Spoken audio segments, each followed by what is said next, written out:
teman-teman, perkenalkan nama saya Kania dan di video kali ini saya akan membuat video pembelajaran IPA mengenai sistem reproduksi pada makhluk hidup.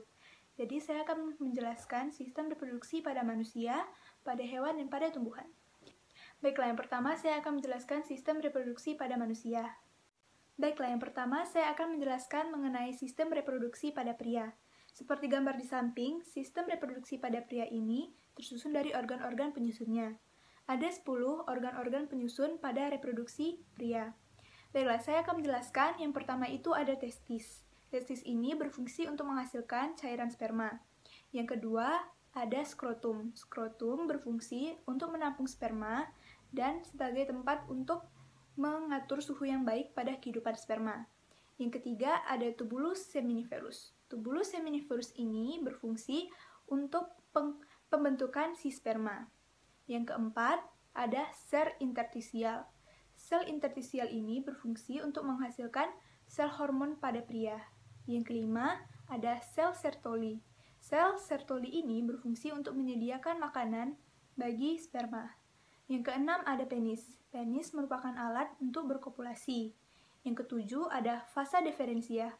Vasa deferentia ini berfungsi untuk menyalurkan sperma ke kantong sperma. Yang kedelapan, ada epididymis.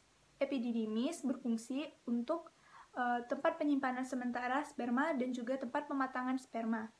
Yang kesembilan, ada kantong sperma. Kantong sperma ini berfungsi untuk menampung sperma. Dan yang terakhir yaitu ada kelenjar prostat dan kelenjar Cooper. Kedua kelenjar ini akan menghasilkan cairan semen yang nantinya akan memberikan nutrisi agar mempermudah bergeraknya si sperma. Demikianlah penjelasan sistem reproduksi pada pria. Selanjutnya kita akan masuk pada sistem reproduksi wanita. Jadi, saya akan menjelaskan sistem reproduksi pada wanita. Seperti gambar di samping, sistem reproduksi pada wanita ini juga tersusun dari organ-organ penyusunnya, sama seperti sistem reproduksi pada pria. Tetapi, sistem reproduksi pada wanita ini tersusun dari organ-organ penyusunnya, yaitu terdapat 4 organ penyusun. Yang pertama ada ovarium. Ovarium ini berfungsi untuk menghasilkan sel telur. Yang kedua ada tuba falopi atau disebut dengan oviduk atau juga disebut dengan saluran telur. Ini berfungsi untuk menyalurkan sel telur dari ovarium ke uterus dan juga tempat pembuahan. Lalu yang keempat ada uterus. Uterus ini merupakan tempat untuk berkembang biak dan tumbuh si embrio. Yang keempat ada vagina. Vagina ini merupakan saluran untuk keluarnya bayi pada kelahiran alami ataupun kelahiran normal. Nah, demikianlah penjelasan mengenai sistem reproduksi pada manusia. Dan sekarang kita akan masuk sistem reproduksi pada hewan. Jadi, sistem reproduksi pada hewan ini terdiri dari 2 bagian. Yang pertama ada sistem reproduksi hewan secara vegetatif, yaitu secara tak kawin, dan juga yang kedua ada sistem reproduksi hewan secara generatif atau secara kawin. Dan sekarang saya akan menjelaskan mengenai sistem reproduksi hewan secara vegetatif. Jadi, sistem reproduksi pada hewan secara vegetatif atau secara tak kawin ini ada 5 contohnya. Yang pertama yaitu secara fragmentasi. Jadi, fragmentasi ini terjadi munculnya individu baru dari tubuh induknya yang terpotong. Contoh hewan yang melakukan perkembangbiakan secara fragmentasi ini yaitu cacing planaria dan cacing pipi. Seperti gambar di samping, cacing planaria tersebut memiliki tubuh yang terpotong. Nah, dari potongan tubuh tersebut akan tumbuh individu baru yang dihasilkan dari potongan tubuh induknya. Jadi yang kedua yaitu dengan cara perkembangbiakan pembentukan tunas. Dengan cara pembentukan tunas ini terjadi akibat munculnya tonjolan pada tubuh induknya yang akan berkembang menjadi individu baru. Hewan yang melakukan pembentukan tunas ini akan mengalami 2 fase dalam hidupnya. Mereka akan mengalami fase polip dan fase medusa.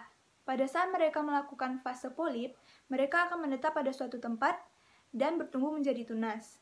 Tunas tersebut akan berubah menjadi medusa dan berkembang biak untuk menghasilkan sel telur ataupun sel sperma. Hewan yang melakukan perkembangbiakan secara pembentukan tunas ini yaitu ada hydra, ubur-ubur, dan obelia.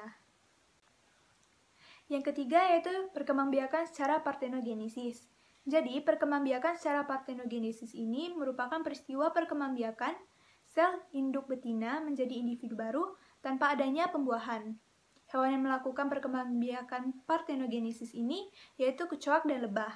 Bisa dilihat pada gambar di samping, merupakan proses parthenogenesis. Selanjutnya yaitu perkembangbiakan dengan cara pembelahan sel.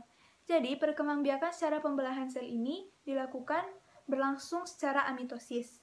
Hewan yang melakukan perkembangbiakan pembelahan sel ini contohnya adalah amoeba dan Euglena sp.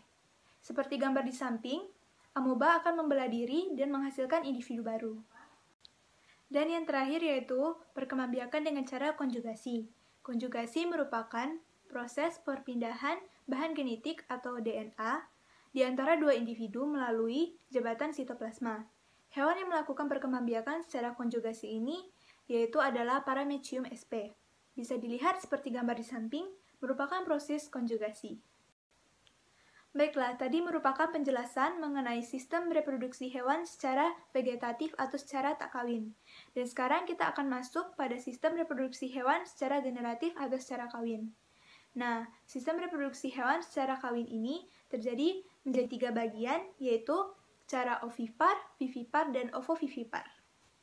Jadi, yang pertama yaitu perkembangbiakan dengan cara ovovivipar. Perkembangbiakan dengan cara ovovivipar ini merupakan perkembangbiakan dengan cara bertelur. Jadi, telur tersebut akan berada di luar tubuh induknya dan akan menetas. Hal ini dapat disebut dengan cara eksternal. Hewan yang melakukan perkembangbiakan dengan cara ovovivipar ini yaitu adalah burung dan juga ikan. Selanjutnya yang kedua yaitu perkembangbiakan dengan cara vivipar. Perkembangbiakan secara vivipar ini merupakan perkembangbiakan secara beranak. Jadi, embrio akan tetap berada di dalam rahim si induknya. Proses ini juga disebut dengan proses internal. Hewan yang melakukan perkembangbiakan dengan cara vivipar ini contohnya adalah hewan mamalia. Dan yang terakhir yaitu proses perkembangbiakan dengan cara ovovivipar.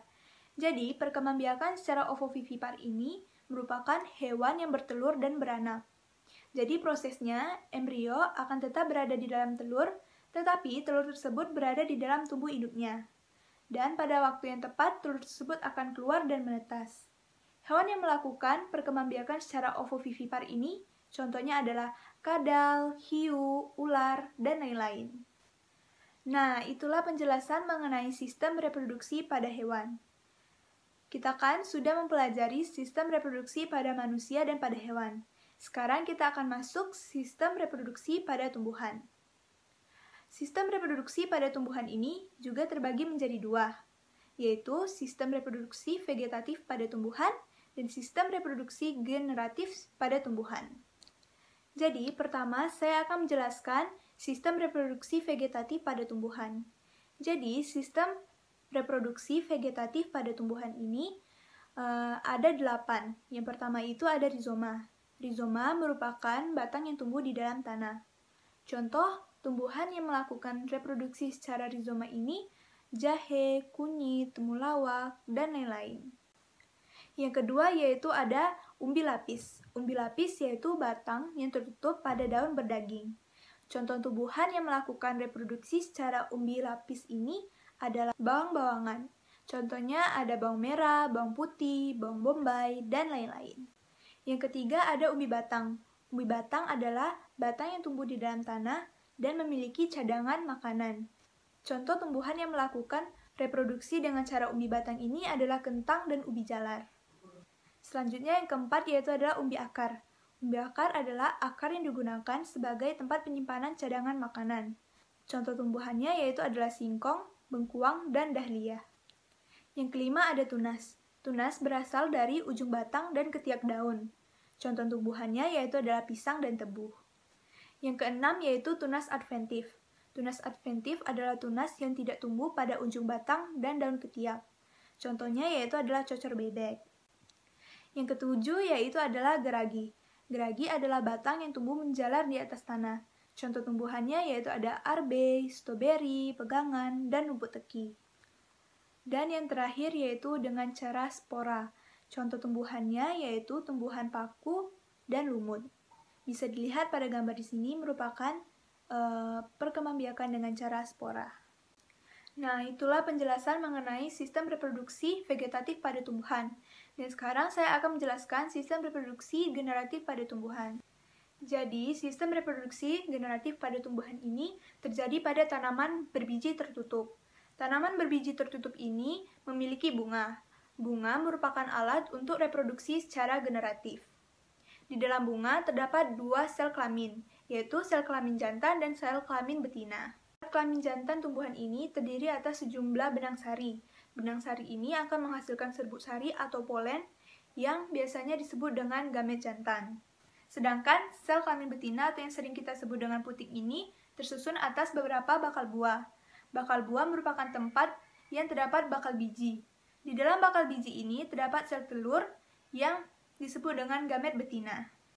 Nah, jadi sistem reproduksi generatif pada tumbuhan ini yaitu terjadinya proses pembuahan antara sel kelamin jantan dan sel kelamin betina.